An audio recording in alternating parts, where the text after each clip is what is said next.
नमस्ते सभी देशवासियों को। तो आज हम बात करने वाले हैं अमेरिका और ईरान के युद्ध के बारे में। क्या अमेरिका और ईरान का युद्ध समाप्त हो चुका है या नहीं हुआ है? देखिए, आजकल कुछ दिनों से अमेरिका और ईरान के युद्ध के बारे में कुछ चर्चा न्यूज़ चैनल पे सुनाई नहीं दे रही है। तो इसका मतलब क्या माने हम, समाप्त हुआ है या नहीं? बिल्कुल नहीं हुआ है। देखिए, ट्रंप के लाख कोशिश करने के बाद, बहुत ज़्यादा धमकी देने के बाद कि हम भाई एक रात के अंदर जो है वो ईरान की सिविलाइजेशन को मिटा देंगे, ये सब करने के बाद भी ट्रम्प जो है वो नाकाम रहे स्ट्रेट ऑफ हॉर्मुज़ को खुलवाने में। सही सुन रहे हैं आप, अभी भी स्ट्रेट ऑफ हॉर्मुज़ जो है वो ईरान के ही कंट्रोल में है। भले ही अमेरिका ने जो है वो स्ट्रेट ऑफ हॉर्मुज़ के आगे अपना खुद का ब्लॉकेज लगा दिया है, लेकिन ईरान अभी नहीं झुका है। देखिए, जो वैश्विक स्तर पर महामारी आ रही है तेल को लेकर, इंडिया के अंदर भी तेल के दाम बढ़ चुके हैं। हमारे यहाँ भी जो बढ़ चुके हैं, और बढ़ना तो ठीक है, हमारे यहाँ तो मिल भी नहीं रहा है तेल। शायद 3-4 घंटे ही तेल मिलता है, उसके बाद मिलता भी नहीं है।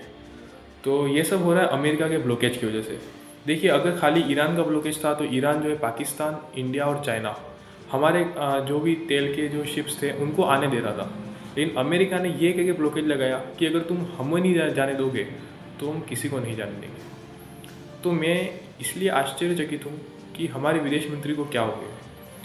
क्या हमारे विदेश मंत्री इतना चीज़ को महसूस नहीं कर पा रहे हैं कि भाई हमारा नुकसान हो रहा है अमेरिका की वजह से, फिर भी हम अमेरिका के सामने झुके हुए हैं? मानते हैं इसके लिए बहुत सारी फैक्टर्स होते हैं, हमारी डिपेंडेंसी अमेरिका के ऊपर, लेकिन हमें हमारा फ़ायदा तो देखना ही होगा।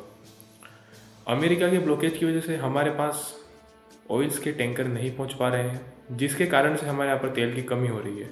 रशिया काफ़ी हद तक हमें जो है वो ऑयल्स दे रहा है, लेकिन जो है वो वर्ल्ड लेवल पे इसकी जो प्राइस वैल्यू बढ़ चुकी है।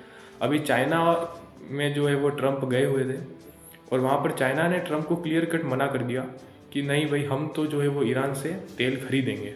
लेकिन ये पावर इंडिया के पास नहीं है, क्योंकि चाइना की अमेरिका के ऊपर कोई डिपेंडेंसी नहीं है। आज की तारीख में चाइना जो है वो अच्छा मैन्युफैक्चर हब है, और चाइना अब एक अच्छा डेवलपर भी बन चुका है।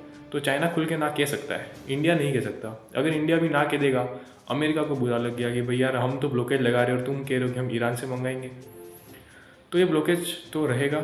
अगर इंडिया ना कहता है तो ट्रम्प फिर वही है ना, टैरिफ लगा देंगे, कुछ भी कर सकते हैं। और इंडिया भी इतना डेवलप हुआ नहीं है कि वो खुद के लेवल पे कुछ बड़ा चीज़ें जो करता हो। अभी देखिए आगे क्या होता है, हम आपको आगे की जानकारी देंगे समय के साथ। बने रहिएगा हमारे साथ, और इस मुद्दे पर आपकी क्या राय है ये प्लीज़ प्लीज़ कमेंट करके बताइए ज़रूर। हमारे चैनल को सब्सक्राइब कीजिए और सपोर्ट कीजिए, ताकि मैं और ऐसे नए वीडियो लाऊँ आपके लिए। धन्यवाद।